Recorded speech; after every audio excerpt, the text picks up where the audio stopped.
Hello everyone, मैं अभय कुमार मिश्रा आप सभी लोगों का स्वागत करता हूं आपके अपने चैनल एसडीएम क्लासेस में। आप सभी लोग कैसे हैं? आशा करता हूं आप सभी लोग अच्छे होंगे। मेरे प्यारे बच्चों, कल मैंने आपको पढ़ाया था मानव में उत्सर्जन किस प्रकार से होता है। आज मैं उत्सर्जन से संबंधित वृक्काणु की संरचना, नेफ्रॉन की संरचना बताने वाला हूं। चलिए बच्चों, देखते हैं नेफ्रॉन की संरचना किस प्रकार से होती है।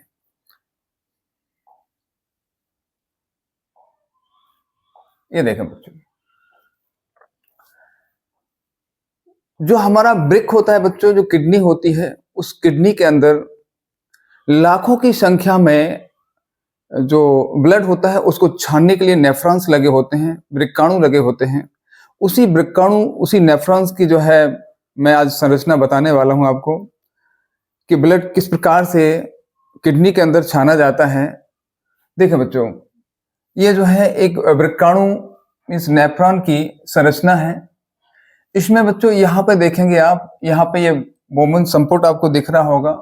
इसको, इस हिस्से को क्या कहते हैं? बोमेन संपुट कहते हैं, इतने हिस्से को। और यहाँ से इससे लगा हुआ समीपस्थ कुंडलित नलिका है। और यहाँ पे आप देखेंगे तो इसको हैनले का लूप कहते हैं। ये वाला हिस्सा यहाँ से लेकर यहाँ तक हैनले का लूप कहलाता है। और बच्चों ये देखिए, इसके बगल में जो है एक दूरस्थ कुंडलित नलिका लगी है। इसमें किस प्रकार से क्रिया होती है, किस प्रकार से ब्लड का जो है परानिस्यंदन होता है और जल का पुनरावशोषण होता है, ये सारी चीजें आज हम आपको बताएंगे। देखें बच्चों,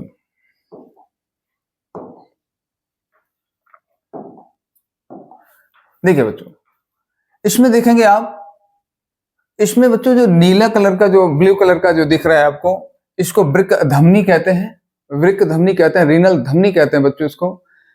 ये दरअसल क्या है, इसमें जो है अशुद्ध रुधिर बहता है। कौन सा रुधिर बहता है? अशुद्ध रुधिर बहता है। और ये इस धमनी से होता हुआ इसी का एक हिस्सा है बच्चे। देखें, वृक्क धमनी की शाखा दिख रही है आपको, यहाँ से बोमेन संपुट के बगल में लगा हुआ है। ये केश का गुच्छ है बच्चों, ये केश का गुच्छ है, केशिकाओं से बना हुआ एक गुच्छ है। और इसमें जो है ये वृक्क धमनी यहाँ पे जाके खुलती है।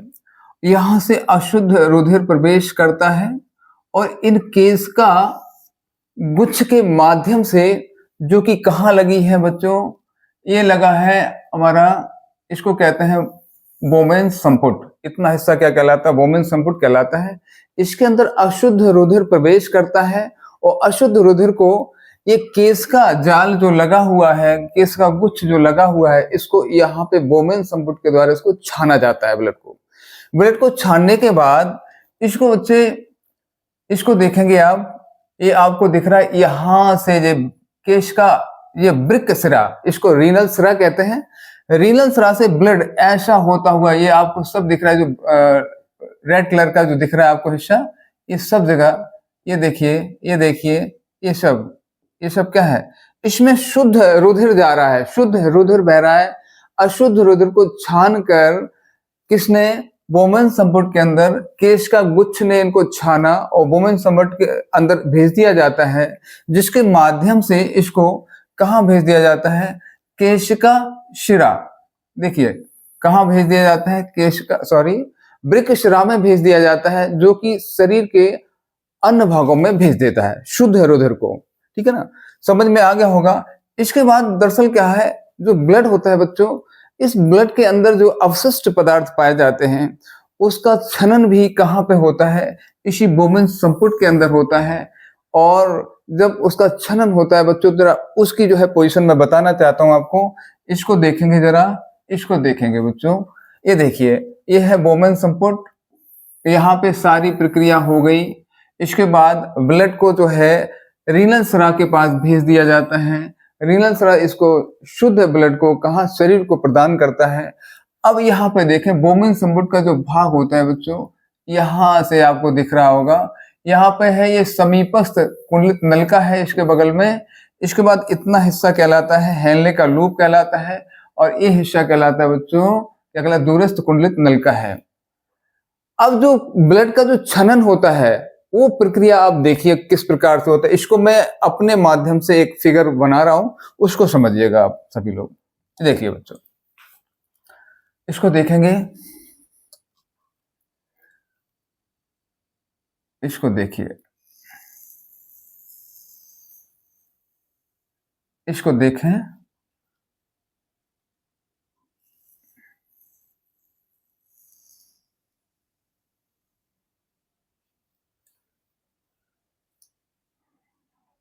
ये केश का नली है बच्चों। यहां पे क्या है,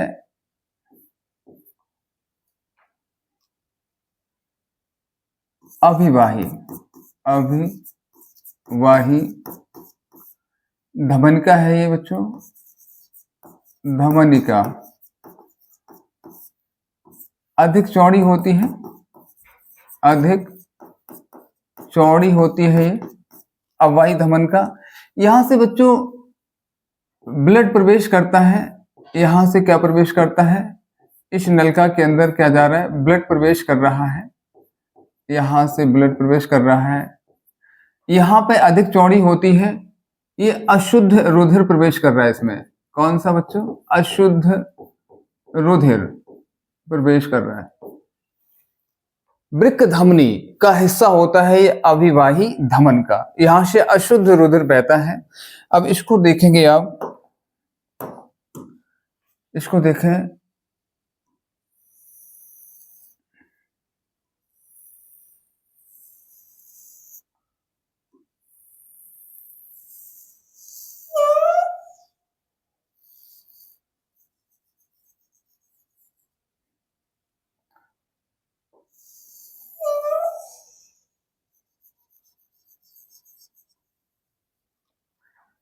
इसको देखें बच्चों,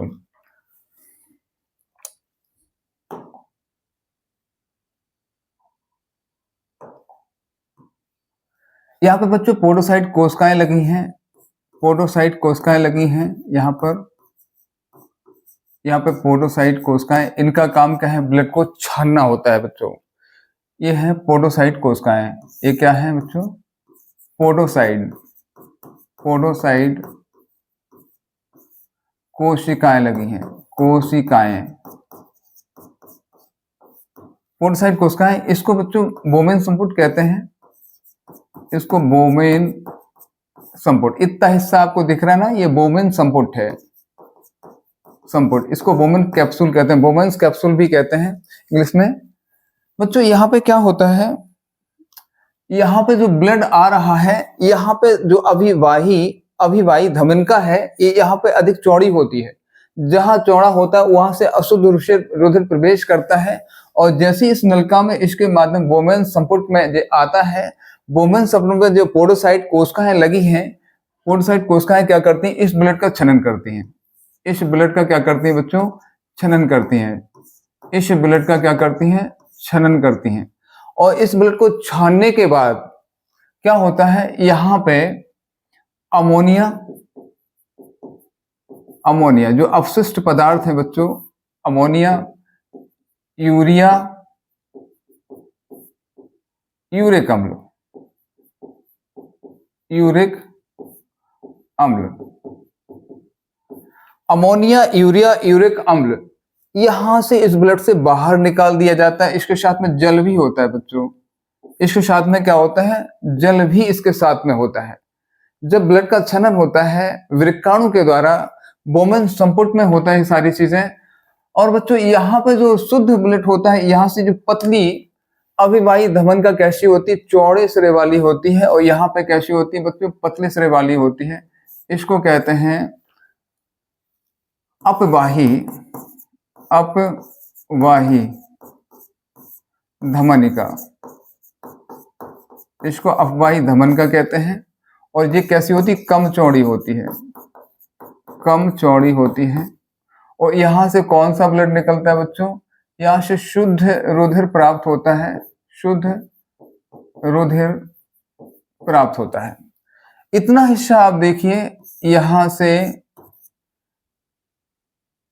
से लेकर यहां तक, ये समीपस्थ कुंडलित नलिका कहलाती है। यहां से लेकर यहां तक इसको कहते हैं समीपस्थ, समीपस्थ कुंडलित, कुंडलित समीपस्थ कुंडलित नलिका, कुंडलित नलिका कहलाती है नलिका। बच्चों यहाँ पर जो समीपस्थ कुंडलित नलिका है, ये भाग, यहाँ पे जल का 70% जल का क्या किया जाता है, पुनरावशोषण किया जाता है। जी हाँ बच्चों, हम जितना भी जल पीते हैं, ग्रहण करते हैं, उसमें से जो है ये समीपस्थ कुंडलित नलिका जो होती है, जो ब्लड के द्वारा ये छनन हो रहा है जल का, इसमें से 70% जल ये कौन, समीपस्थ कुंडलित नलिका के द्वारा रीएब्जॉर्ब कर लिया जाता है बच्चों। इसके बाद देखें, ये देखें, ये हेनले का लूप है बच्चों, यहां से लेकर आपको दिख रहा है यहां तक, ये क्या है, हेनले का लूप है, हेनले का लूप। यहाँ पे बच्चों 5% जल का क्या किया जाता है, 5% जल का रीएब्जॉर्प्शन किया जाता है, पुनरावशोषण किया जाता है। इसके बाद देखें बच्चों, ये जो है, ये देखें दोनों ऊपर और नीचे, ये कहलाती है दूरस्थ कुंडलित नलिका कहलाती है, दूरस्थ कुंडलित नलिका कहलाती है, कुंडलित नलिका कहलाती है, नलिका कहलाती है। यहाँ पे बच्चों 17% जल का पुनरावशोषण हो जाता है, पुनरावशोषण हो जाता है बच्चों। अब जरा देखिए टोटल जल कितना, टोटल कितना निकला बच्चों, 70% और 5% और कितना 17%, टोटल 92% जल। टोटल 92% जल, जितना भी जल हम ग्रहण करते हैं 92% जल रीएब्जॉर्बेशन हो जाता है बच्चों, इसका पुनरावशोषण हो जाता है।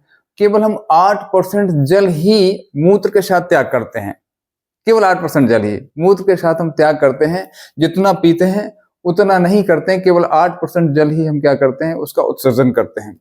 यहां से क्या निकलता है, मूत्र, मूत्र के रूप में क्या निकलता है, अमोनिया है, यूरिया है, यूरिक अम्ल है, जल है, इसके साथ में यहाँ से निकल जाता है बच्चों। ये अवशिष्ट पदार्थ यहाँ से दूरस्थ कुंडलित नलिका से निकाल दिए जाते हैं। अब जरा देखें, अपना फिगर देखेंगे, ये हो गया आपका, ये समझ लिया आपने, इसको देखेंगे, अब इसका मेन फिगर देखेंगे। इसके बाद इसको देखो बच्चों, ये देखें,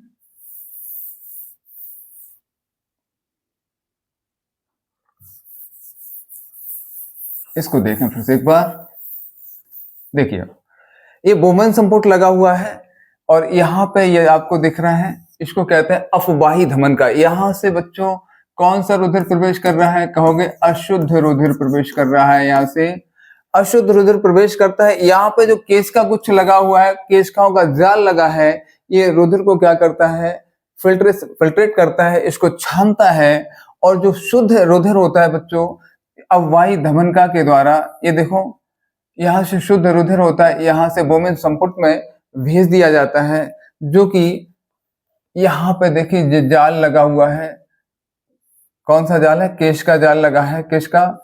और ये कहाँ जुड़ा है बच्चों, ये देखिए रीनल सिरा से जुड़ा है। एक इसको कहाँ भेज दिया जाता है, कहाँ रीनल सिरा से लगा हुआ है, इसको शरीर के अंदर भेज दिया जाता है। यहाँ पे बच्चों देखो समीपस्थ कुंडलित नलिका लगी है, और ये हेनले का लूप है, यहाँ से लेकर यहाँ तक दिख रहा है। यहाँ पे दूरस्थ कुंडलित नलिका, यहाँ से जो अवशिष्ट पदार्थ निकलते हैं बच्चों, यहाँ से कहाँ, संग्रह नलिका में पहुंच जाते हैं, और वो मूत्र के द्वारा त्याग कर दिया जाता है, मूत्राशय में पहुंचता है बच्चों। ठीक है बच्चों, समझ में आ गया होगा, आशा करते हैं समझ में आ गया होगा। इसी प्रकार से इसको एक बार और देख लीजिए।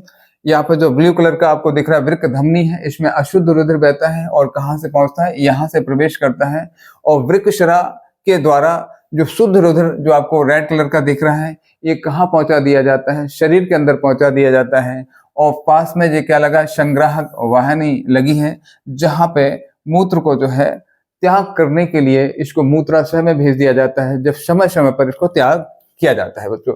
आशा करते हैं समझ में आ गया होगा आपकी। चलो इसको देखते जरा एक बार फिर से, अब इसका देखें, डिटेल देखते हैं। वृक्काणु या नेफ्रॉन की संरचना, स्ट्रक्चर ऑफ नेफ्रॉन्स। मानव में उत्सर्जन के लिए प्रमुख अंग क्या होता है, वृक्क होता है। कौन सा होता है बच्चों, वृक्क होता है। प्रत्येक वृक्क में उत्सर्जन के लिए लगभग 20 लाख सूक्ष्म